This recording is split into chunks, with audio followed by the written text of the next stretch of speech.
welcome back to social class. We already in which lesson? Block 8 physical features of India and climate. We already completed our 3 LPs. So, do you drink a lot of water at your home? Yes, we drink a lot of water at home. Not only home, every human being or every living thing on the earth needed water, right? So, where do we get this water from? From the taps, from the boats. Okay, from the taps and from the bore levels, have you ever thought where these things will get water from? Yes, most of us people have a bore at home, so they will get underground water. What if the people don't have underground water? How these people will fulfill their water needs? Yes, they will depend on the rivers. They will depend on the rivers. Have you ever thought how these rivers will happen? How these rivers came into exist? Yes, these rivers exist in two ways. One is because of melting of snow and another rivers because of the heavy rains. We have two type of rivers. One is because of melting of snow and another rivers is because of the heavy rains. Where we can see these snowy rivers means we have learned in 3rd class that mountains are always covered by the snow. When this snow will melt and it will turn into the water, and this water will become into take a place as a rivers. So these will flow from upwards to downwards, right? So can you name any river which is flowing from the northern Himalayas to up to our peninsular plateau? Yes, that is a Ganga. Ganga is the longest river and it is a national river of India, and it happened because of the snow of Himalayan mountains. That Ganga has taken the birth in Gangotri in Uttarakhand, and it is the longest our national river, and it will flow from Himalayas to northern plains and all over the peninsular plateau. And where these rivers will go again? Yes, all the rivers will go again into and they will mix and they will merge into the Bay of Bengal. And some rivers which we have in peninsular plateau and some rivers in southern side will go some off into Arabian Sea and some off into Bay of Bengal. So let's see in this thing in map pointing. So lesson is what? Rivers of India, LP4. Let's check the rivers in the map. Children, what is this? This is Indian physical map. In last class we already have seen this. That here India, south side of India, which seas and oceans we have? Yes, southeast side we have Bay of Bengal, and southern side we have Indian Ocean, and southwest side we have Arabian Sea. These three are the oceans and seas. India is surrounded by these two seas and one ocean, right? So all the rivers up to now we have talked about what?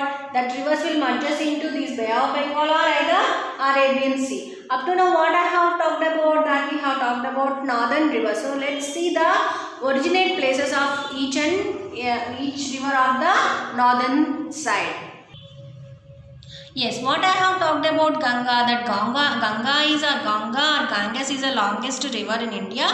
Where it has originated from? The Ganga river is originated from the Gangotri in Uttarakhand. Here are you able to see, Nana? See? Gangotri, here I am placing my finger. The Ganga has originated. This is a glacier. What is the glacier? The Ganga is a glacier river. Glacier is nothing but the river which has happened because of melting of snow. Here we have north side of India. What we have here? Himalayas. Do you all remember?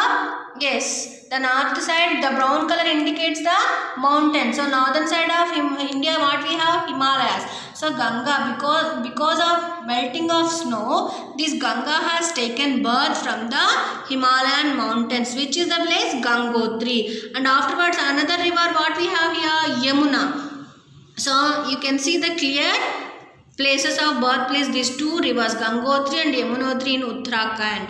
These two places has born in this Himalayan mountains. And what I have told, that water has a quality of flowing from upwards to downwards. They have taken the birth in the Himalaya mountains, and after that they will flow from the northern plains to peninsular plateaus, and after that they will merge into the Bay of Bengal. Are you able to see the blue color lines in the map? That blue color lines in the map indicates the rivers. So how many total rivers we have seen up to now? Ganga and Yamuna, right? So Yamuna is a tributary of Ganga. What is the meaning of tributary? When a main river flows, the small other rivers will merge into the main river. So that is known as a tributary. So Yamuna is a tributary of Ganga. So another big river which we have northern side of India is Brahmaputra river. But Brahmaputra river doesn't belongs to India. The Brahmaputra river didn't took the birth into India. Where it has born means in Tibet. Are you able to see? Here I am placing my finger in Tibet. So the Brahmaputra river has originated from the Tibet. While coming from the Tibet, it will enter into the Arunachal Pradesh into India.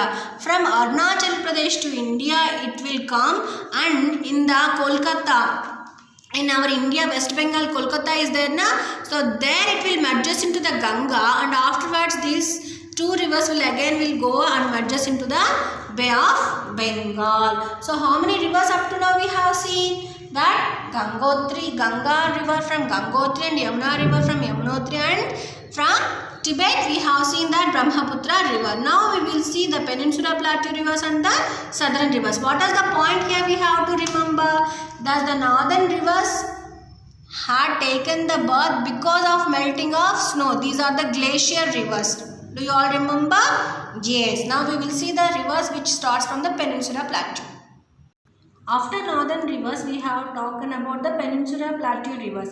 So we have only one Peninsula Plateau river, that is Betwa, has taken the place in Madhya Pradesh. The Betwa and the Chambal, these two, the Chambal from Uttar Pradesh, the Betwa and Chambal, these two comes under the Peninsula Plateau rivers.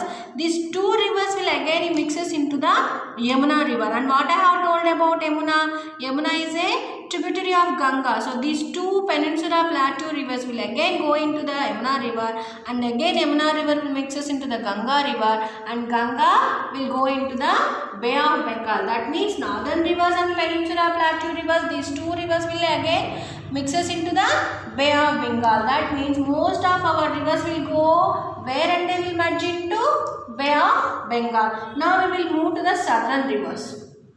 After finishing northern and Peninsula Plateau, now we will discuss about the southern rivers. What I have told about the southern rivers, that all the southern rivers are rain fed. Now because here we don't have any snowy mountains. Where we have snow mountains in the northern side of India. That's why all the rivers there are, those are glaciers. That means the rivers which had happened because of melting of snow. And okay, now which state we are living in?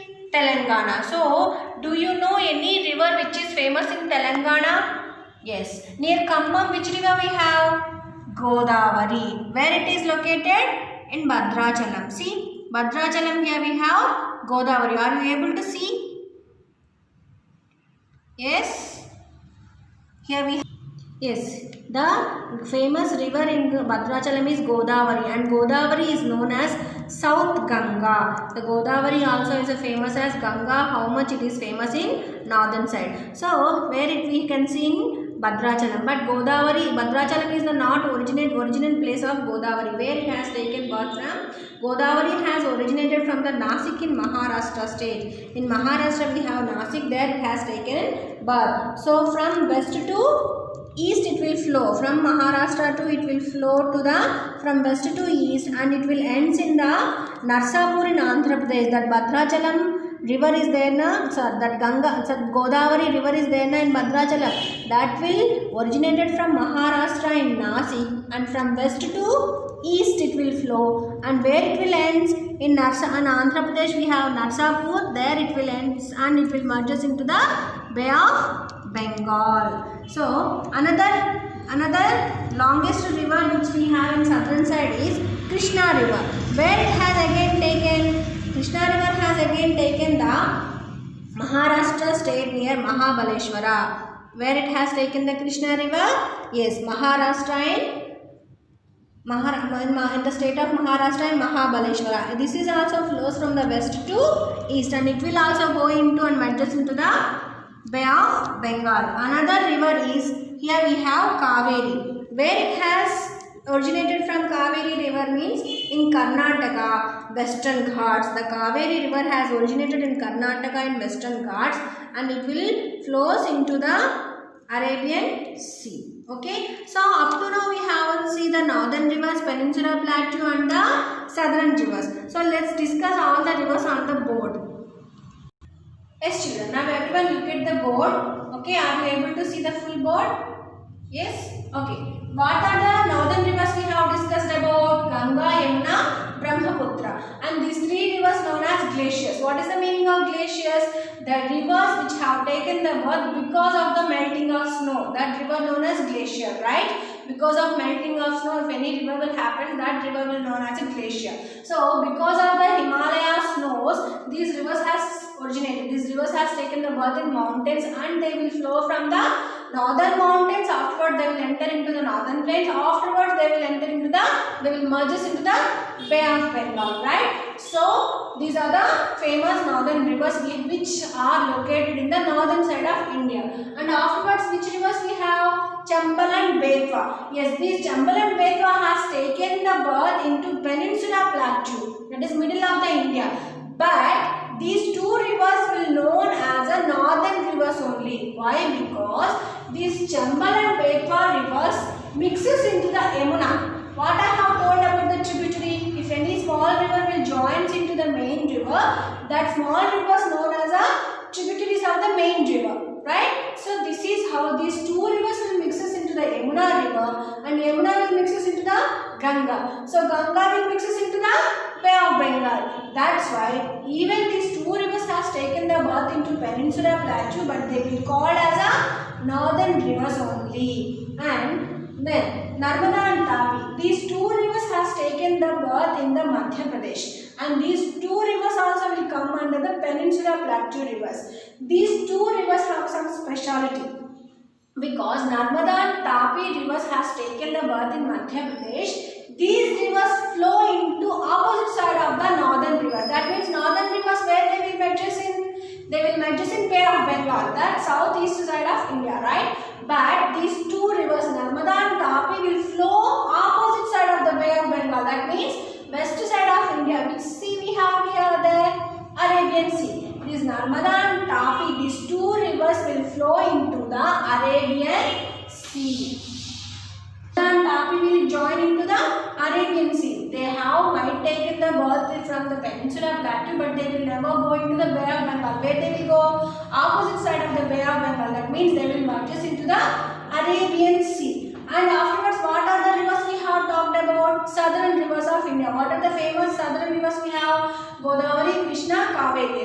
Kaveri has taken the birth in Karnataka and it will merges into the state of Tamil Nadu and it will again go into the Bay of Bengal. So, Godavari, Krishna, Kaveri. These two rivers has taken their birth in Maharashtra, right? So, these three rivers are the famous rivers which we have in southern side and these three rivers again will go into the Bay of Bengal. So, what are the differences here we have? The northern and the southern rivers. The northern rivers had happened because of melting of snow and the southern rivers are rain-fed rivers. You have to remember these 2 points. The southern rivers had happened because of heavy rains and the northern rivers had happened because of melting of snow. And because the Himalayas will have throughout the year snow and because of melting snow will never stop now. So, throughout the year in the northern rivers we can find the water. But southern rivers are the rain-fed rivers. If heavy rains are there means we will have a water in the southern rivers. If there are no rains means there will be no water in the southern rivers. I will tell you one example. Have you ever observed Godavari in Bhadrachalam? Observe particularly that Godavari. If you see that Godavari in rainy season, it will be in red color because it will come from the areas which will have the heavy rains. That means the muddy water will come and joins into this Godavari water. That's why it will every time looks in a red color. Have you ever observed that Godavari in summer season near Bhadrachalam? There won't be water in Godavari. It will rise up. We can clearly see the sand in Godavari and if you want you can go and you can play in that Godavari also because there won't be water in summer. So that southern rivers will depend on the rains. That way these will dry up in summer season, because in summer we don't have a rains now. But the northern rivers won't get dry because the snow never end up. So because of Himalayan snow, we will have the water throughout the year in these northern rivers. Okay, Nana, do you all understand? Let's see in a Venn diagram. Yes, if I ask you to make a Venn diagram about northern rivers and southern rivers, what are the main points we have to write? First, we have to write the common point in the southern or northern rivers. In between, what we have to write? Common point. What is the common point in the rivers? Yes, the rivers are main water body sources for every living on the earth. They will fulfill our drinking purpose and another purpose like cleaning the dishes or washing the clothes, or even we can grow the fields. Without water we can't live on the earth. So you can write the main thing in between of them. So if you see the northern rivers, what I have told about northern rivers, that these rivers are snow fed. Because of the snow melting only the rivers had happened, right? So because of the snow we will have throughout the year water in them. Yes, because those are not rain fed, those are snow fed. That's why we will have water throughout the year in these rivers. And Ganga, Yamuna, Brahmaputra rivers are some famous in northern side. And if you come to the southern river, southern side, so southern rivers, what is the main quality about southern rivers? Because these rivers are rain fed. If there are no rains means we can't see water in these rivers. And if there are no rains, can we have throughout the year water in these rivers? No, we don't have throughout the water. If there are no rains means we don't have water. If there are rains means we will have water in these rivers. And what are the some famous rivers in southern side? Godavari, Krishna, Kaveri. These are the famous rivers in southern side, right, Nana? So everyone open your volume. Everyone open your S4. Yes, and page number 47. So what is the first question here? We have. What is the first question? What is the bit we have? Yes, fill in the blanks, right? Fill in the blanks. So most of the northern rivers starts from the dash and then flow towards the dash. They get their water mostly from the dash of snow. Yes, most of the northern rivers starts from northern mountains and then flow towards the, where they will flow? Towards to the, yes, Bay of Bengal, and they get their water mostly from, because of the melting of snow, right? And most of the southern river starts from the, where it will start from? Yes, Peninsula Plateau, and then flow towards the Bay of Bengal, and they get their water from rains. So here we have a second bit. Here you have to point the rivers. If you want, you can point your rivers by seeing map in the textbook. Okay, or else keep it as it is, and again I will explain the reverse map. Again I am going to explain the reverse map, Nana, so don't worry. Okay, so if you want to fill now it only, you can fill by seeing this map in the page number 54 in the textbook. Okay, there you can see the rivers Krishna, Godavari, Gangotri, Yamuna. So by seeing this, you can fill this map. Okay, or else you can fill this map when I again explain the reverse map only. Soon I am going to explain only reverse map, then you can explain. So today we already finished our block 8. So what you have to do? You have to finish off the volume. You have to start your LPQs in the notebook. So everyone start writing that hard words, glossary. Did you know? I'll send you notes. I hope you understood the lesson. Thank you.